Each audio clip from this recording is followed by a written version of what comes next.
It's personal between me and you, and I'm going to do you some serious harm, you big stiff idiot. The Untouchable True School Sports Empire proudly presents something the boxing game's been missing. Hey, what's going on? It's your boy BT, and I came here to talk some boxing with the thousands of True School Sports subscribers.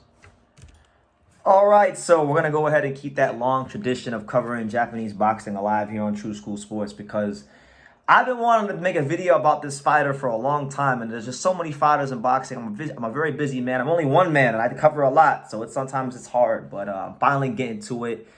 In this video, we're going to be discussing and talking about the number 10 140-pound contender in the IBF, Japan's very own Andy Hiraoka. All right, Andy Hiraoka, really interesting fighter. This is a guy that already in his career has accomplished some really good things, has some really good names on his resume to show for what he's doing. And I think, look, he's a very explosive offensive fighter, but I think he's equally vulnerable. And the right style could beat a guy like Andy Hiraoka. And guys like him who are effective but vulnerable tend to be some of the most exciting fighters in any weight class they participate in. So let's talk about him. So Andy Hiraoka, right now as we speak, guys, he's the number 10 contender in the IBF. He had a chance to fight Ergashev in the eliminator, but he turned him down. So his ranking actually went down from where it was at in the beginning of the year. And it is what it is. When you look at his resume thus far in the pros, he's been, Japanese champion. He's already beaten notable fighters, okay? In 2019, he fought the former world title challenger and longtime veteran, Akihrio Kondo. Obviously, Akihrio Kondo fought Lipinets, 2017 on the Wilder Stavern rematch undercard and gave him hell. I thought he actually beat Lipinets. They should have gave it to him, but that's just me. But he beat him in 2019. And then in 2021, he fought current welterweight contender Jin Sasaki for the Japanese title and the Asia Pacific title, right? WBO Asia Pacific title, and wound up stopping him in 11 rounds in a really entertaining fight. A one-sided fight because Jin Sasaki's defense isn't the best. And one thing about Andy Hiraoka, he lets his hands go. And if your defense ain't up to par and you're getting hit by Andy Hiraoka, he's going to wear you out and eventually wear you down and wear you out. And that's what he did with Jin Sasaki, and he stopped him. So with that being said, and also in that fight, Sasaki also failed to make weight, right? So since then, he's just been chugging along and getting these victories, fighting a lot on these Naoya Inoue undercards. He just fought on the Naoya Inoue Tapalas undercard against this Mexican named Sebastian Maldonado. And it was an interesting fight because Maldonado is a fighter who has been knocked out 3 times previous to Andy Hiraoka. He's bounced all up and down in weight. Like the fight before this in August, he fought 130-pounder light punching fighter at 130, Eduardo Ramirez, and Eduardo Ramirez actually stopped this guy. You get what I'm saying? So I already knew what it was. It was a showcase fight, and in this fight, Maldonado gave Hiraoka a tough fight. And one thing about Andy that I can say about him in this fight that I saw that I don't like for him as he steps up in class, sometimes when he throws that jab, he does a lot of pawing with that jab. And I feel like for a guy with his size and stature for the weight, he should be really stepping in with that jab. And if he's not careful throwing that lazy jab, when he steps up in class, like for example, if you look at some of the guys ranked in and around him, guys like a number 11 in the IBF is Jose Ramirez, number 9 is Elvis Rodriguez, number 8 is still Ergashev, right? Number 7 is Josh Taylor. And if you go a little bit higher, you got guys like Ryan Garcia. I just think there's fighters where if he gets really lazy with that jab, he's gonna really get clipped and get hurt. And so I think he'll always be in some good fights. Don't know if he'll be I don't know if he'll ever be able to be the man in the weight class, but he's a good fighter. And right now, as it stands, he is the number 1 Japanese 140-pounder in the world. And right now, when you just look at the landscape of the 140-pound division, in Japan, there's a lot of talent there.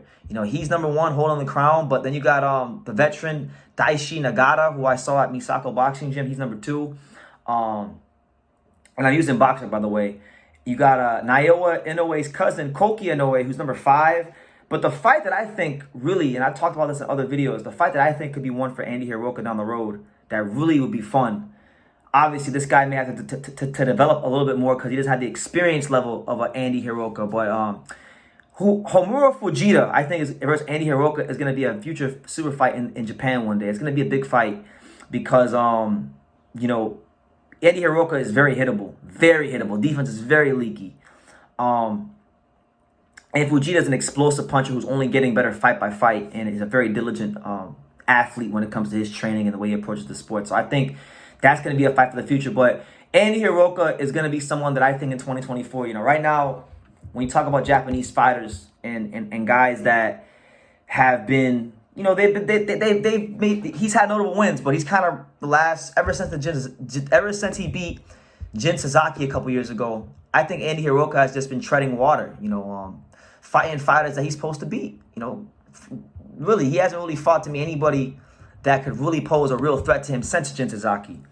And I think Ohashi Promotions, which is where he trains, Ohashi Boxing Gym, same gym as Inoue, they've been very careful matching him. So I think, you know, 2024, I would like to see be the year where Andy Hiraoka steps up. And I don't care who he steps up against. You know, Jose Ramirez would be a great fight. I know Honor Barbosa Jr. is looking for an opponent. He's ranked at 13. Ergashev's coming off that loss to Matias now, so maybe you can get him while he's vulnerable. I still think that's a hard fight for Andy Hiraoka. Josh Taylor, I mean, well, he's at 47-pounder now, so he's not going to be in the weight class no more. Yeah, just any of them names. I think Elvis Rodriguez, Ergashev, or Jose Ramirez, someone or Barbosa, someone out of those four names is someone Andy Hiraoka has to fight, because at some point, look, he's deep into his career. He's a good fighter. Offensively speaking, he's a very, very dynamic offensive fighter, but a flawed offensive fighter and an even more flawed defensive fighter. So he's going to be a guy that I think is going to make for some entertaining fights.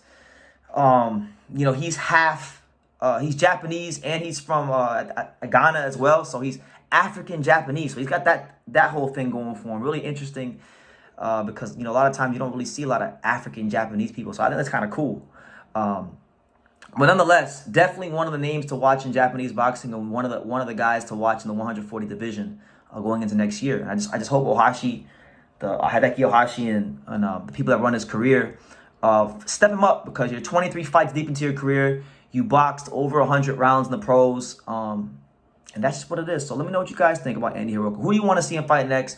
I'm not trying to be hypercritical of him. I'm just telling you guys what I see, both positive and negative. I think he's a very dynamic, dangerous offensive fighter, but I think defensively he's got some things he's got to clean up if he wants to, you know, fight the guys like, you know, Catterall, Ergashev, Liam Paro, you know, the contenders and upper echelon guys at 140. So let me know what you guys think in the comments down below. Make sure you guys take the time to subscribe. And like I say in every single one of these videos, you can love me or you can hate me, but I'm just a kid from Daniel. So until next time, take care, guys. Thank you for watching another video on the untouchable True School Sports Empire. For more great boxing content just like this video, click right here and make sure you subscribe. Much love from sunny South Florida.